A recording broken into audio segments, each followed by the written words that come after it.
আসসালামু আলাইকুম ইব্রান, আমি তাহমিয়ান মিজান আহমেদ মো স্বাগত জানাচ্ছি নতুন একটি পর্বে। সবাইকেই রমজানের অনেক অনেক শুভেচ্ছা। আজকের পর্বে আপনাদের সাথে শেয়ার করতে চলেছি রমজানের স্পেশাল আইটেম। কি নিশ্চয়ই বুঝতে পারছেন, শাহি ছোলা ভুনা।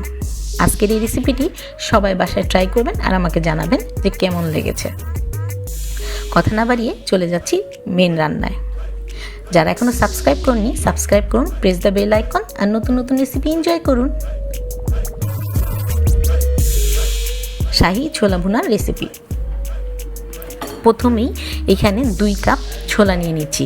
আপনারা এখানে আরও বেশি পরিমাণও ছোলা নিতে পারেন, এতে আপনাদের সময় অনেক বেঁচে যাবে। কারণ কি জানেন, বেশি করে সিদ্ধ করে ডিপে রেখে দেবেন, সময় মতো বের করে নেবেন আর ভুনা করে নেবেন। সারা রাত ভিজিয়ে রাখতে হবে। সারা রাত ভিজিয়ে রাখার পর দেখতেই পাচ্ছেন আমার ছোলাটা কত সুন্দর ফুলে উঠেছে। আমি প্রথমে 3বার ধুয়ে সারা রাত ভিজিয়ে রেখেছি, এখন আবার একবার ধুয়ে নিয়েছি। এখন এটাকে আমি সিদ্ধ দিয়ে দিয়েছি। মিডিয়াম আঁচে কড়াইতে বসিয়ে ঢাকনা দিয়ে ঢেকে এটা সিদ্ধ করে নিতে হবে।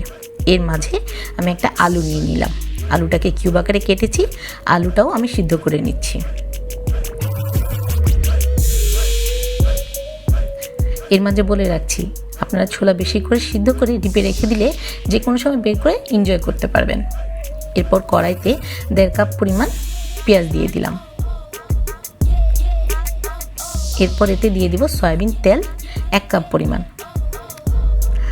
যেহেতু শাহি ছোলা ভুনা তাই পেঁয়াজের পরিমাণটা একটু বেশি হবে, আপনারা চাইলে কম দিতে পারেন। এরপর এটাকে ভালোভাবে নেড়ে নিতে হবে। যতক্ষণ পেঁয়াজটা গোলাপি রং ধারণ না করবে আমাকে অপেক্ষা করতে হবে। এই ক্ষেত্রে পেঁয়াজটা বাদামি করা যাবে না। দেখতেই পাচ্ছেন পেঁয়াজটা হালকা গোলাপি রং হয়ে আসছে।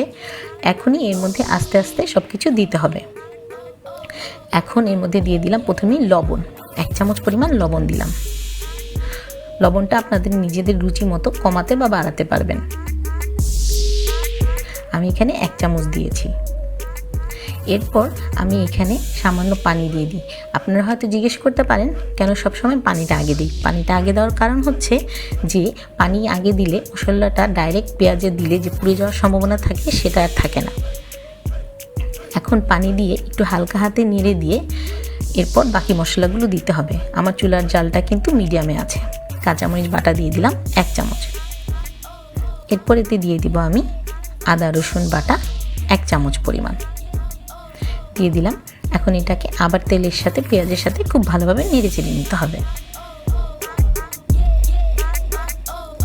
আমি যে ছোলাটা সিদ্ধ করেছি সেটা খাবারের পরিমাণ রেখে বাকিটা আমি তুলে রাখবো, কিন্তু আজকে যেহেতু আমি 2 কাপ করেছি তাই 2 কাপই এখানে ইউজ করব। আপনারা চাইলে বেশি করে সিদ্ধ করে ডিপে রেখে দিবেন।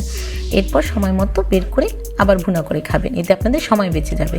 এর মধ্যে দিয়ে দিলাম হলুদ, মরিচ ও ধনিয়ার গুঁড়া, সবগুলোই 1 চামচ পরিমাণ দিয়েছি। এরপর কালো গোলমরিচের গুঁড়া 1/2 চামচ, জিরার গুঁড়া 1/2 চামচ। এরপর এতে দিয়ে দিব গরম মশলার গুঁড়া 1/2 চামচ। যেহেতু শাহি ছোলা ভুনা তাই এই মশলাগুলো অবশ্যই দিতে হবে, আর এগুলো দিলে এই ছোলা ভুনার মধ্যে একটা শাহি শাহি ভাব আসবে আর খেতেও অসাধারণ লাগে। এরপর সামান্য পানি দিয়ে দিলাম। এই সামান্য পানি দিয়ে এই মশলাটাকে 2 বার কষিয়ে নিতে হবে এবং মশলা থেকে তেল ছাড়া পর্যন্ত অপেক্ষা করতে হবে। আমার মশলা থেকে তেল ছেড়ে দিয়েছে। এখন এর মধ্যে আমি সিদ্ধ করা আলু এবং টমেটো দিয়ে দিব। টমেটোটা আমি আলুর মতনই কিউব করে কেটে নিয়েছি। এতে কোনো পানি দেওয়া যাবে না, সম্পূর্ণ তেলের উপরে আলু এবং টমেটোকে ভাজা ভাজা করতে হবে। মিডিয়াম হিটে রেখেই ঢাকা চাপা দিয়ে রাখতে হবে 2 সেকেন্ডের জন্য। 2 সেকেন্ড পর ঢাকনাটা তুলে দেখতেই পাচ্ছেন মশলা থেকে সম্পূর্ণ তেল ছেড়ে দিয়েছে। হালকা হাতে নেড়ে চেড়ে নিতে হবে। এরপর আমি যে ছোলাটা সিদ্ধ করেছি সেই ছোলাটা এখানে দিয়ে দিব। দেখতেই পাচ্ছেন যে ছোলাটা কত সুন্দর ফুলা ফুলা হয়ে আছে। একটা ছোলাও আমার ভাঙেনি। কারণ কি জানেন তো, কারণ আমি সারা রাত এটাকে ভিজিয়ে রেখেছি। এখন এর মধ্যে কাবাব মশলা দিয়ে দিলাম 1/2 চামচ। এরপর ঢাকা চাপা দিয়ে রেখেছিলাম 2 সেকেন্ড। মিডিয়াম হিটেই রান্না হচ্ছে। এরপর এতে সামান্য চিনি দিয়ে দেবো 1/2 চামচ পরিমাণ। আপনারা চাইলে চিনিটা স্কিপ করতে পারেন। এরপর ভালোভাবে নেড়ে চেড়ে নিতে হবে মশলার সাথে ছোলা এবং আলুগুলো। এরপর এতে দিয়ে দিতে হবে 1/2 কাপ পরিমাণ পানি। যদি আমার মতো এরকম ছোলাটা ফুলা ফুলা রাখতে চান এবং একদম না ভাঙা রাখতে চান তাহলে অবশ্যই সারা রাত ভিজিয়ে রাখতে হবে।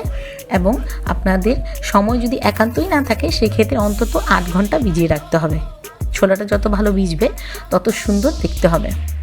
এরপর ঢাকনাটা তুলে নিতে হবে, মিডিয়াম হিটে এখন রান্না করতে হবে। দিয়ে দিলাম ধনিয়া পাতা কুচি,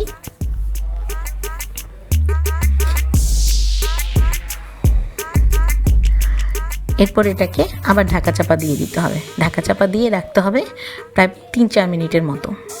এরপর ঢাকনাটা তুলে এটাকে বারবার নেড়ে নিতে হবে এবং উপর দিকে তেল উঠে আসা পর্যন্ত অপেক্ষা করতে হবে।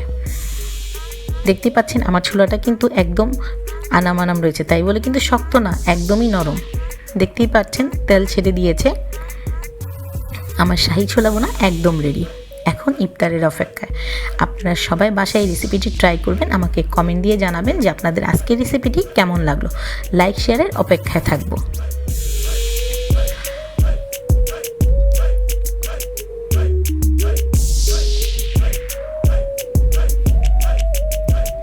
Subscribe my channel, press the bell icon and enjoy yummy recipe.